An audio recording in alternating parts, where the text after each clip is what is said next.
A saga dos androides em Dragon Ball Z começa com um presságio sombrio, quebrando a paz que mal havia sido conquistada depois da batalha épica em Namekusei contra o terrível Frieza. Os guerreiros Z, embora vitoriosos e exaustos, estavam desfrutando de um momento de calma que seria interrompido de forma brutal. De repente, um jovem misterioso e incrivelmente poderoso aparece no meio do caos que se instala com o retorno inesperado de Frieza à Terra, acompanhado de seu pai, Rei Cold. Ambos, claro, queriam vingança contra Goku. Esse evento já preparava o terreno para a chegada dos androides. Para o choque e a surpresa de todos, especialmente de Frieza e seu pai, esse jovem mostra um poder que não só rivaliza, mas supera o de Goku em sua forma de Super Saiyajin, aniquilando os dois tiranos cósmicos com uma facilidade assustadora. Depois da luta, ele se revela como Trunks, o filho de Bulma e Vegeta, vindo de um futuro apocalíptico e desolado. Sua missão era clara e aterrorizante: entregar um aviso crucial a Goku e seus aliados sobre uma ameaça que surgiria em 3 anos. Para tornar seu aviso ainda mais trágico e pessoal, Trunks revela uma profecia sombria e debilitante. Goku, o maior protetor da Terra e a esperança de todos, seria vítima de uma rara e incurável doença cardíaca antes mesmo do surgimento desses seres artificiais. Essa informação lança uma sombra de temor e impotência sobre os heróis, que se veem em uma corrida contra o tempo para se prepararem para uma ameaça que nem conseguem imaginar e que terá que ser enfrentada sem seu líder mais poderoso. A precisão e a natureza apocalíptica da profecia de Trunks trazem uma tensão palpável à história, contrastando drasticamente com as ameaças anteriores, que eram mais imediatas e menos planejadas. A complexidade da narrativa é imediatamente estabelecida, com Trunks do futuro servindo como um mensageiro de um futuro distópico que os heróis agora têm a chance de mudar. Este é o início da saga dos androides em Dragon Ball Z, marcando um ponto de virada fundamental.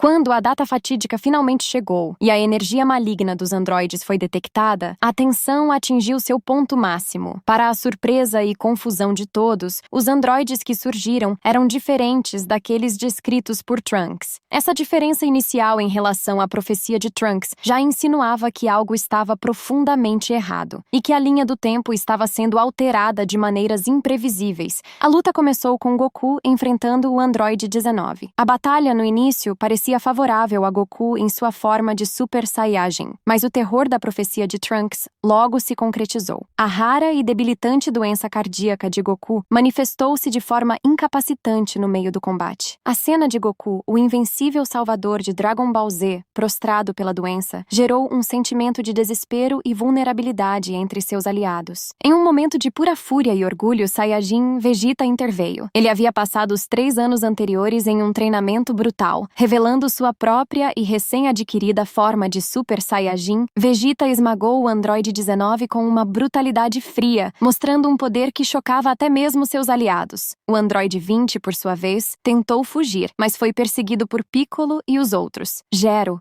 em sua arrogância, subestimou a força e a astúcia de seus perseguidores, especialmente Piccolo, que conseguiu desmascará-lo e tirá-lo de seu esconderijo. O cenário estava pronto para a próxima e mais perigosa fase da saga dos androides, com os guerreiros Z prestes a enfrentar as verdadeiras e mais terríveis criações do Dr. Gero.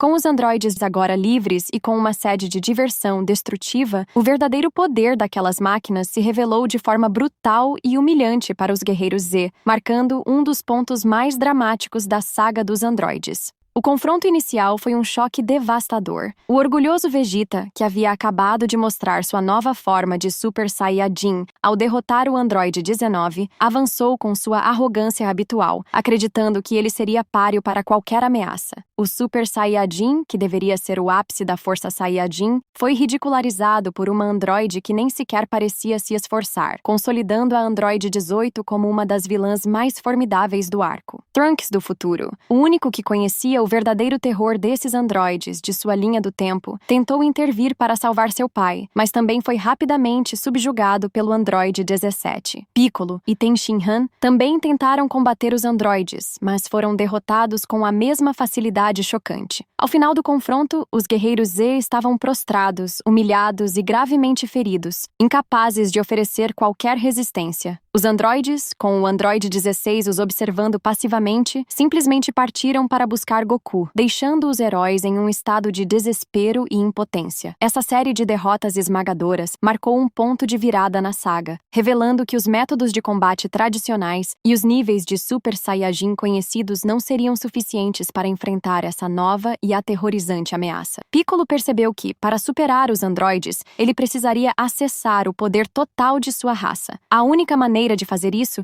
seria através da fusão com Kami-sama, seu progenitor, e a outra metade da entidade original, Namekuseijin. Essa fusão era a última esperança de Piccolo para se tornar forte o suficiente. Apesar da apreensão de Kami-sama, que temia a influência maligna de Piccolo, a urgência da situação e a ameaça iminente dos androides os forçaram a concordar. O ritual de fusão foi um momento solene e de grande expectativa, culminando no surgimento de um novo e formidável guerreiro, Namekuseijin, cujo poder era vastamente superior ao de Piccolo antes da fusão. Esse novo Namekuseijin era agora, de fato, o mais forte entre os guerreiros Z naquele momento, superando até mesmo os Super Saiyajins.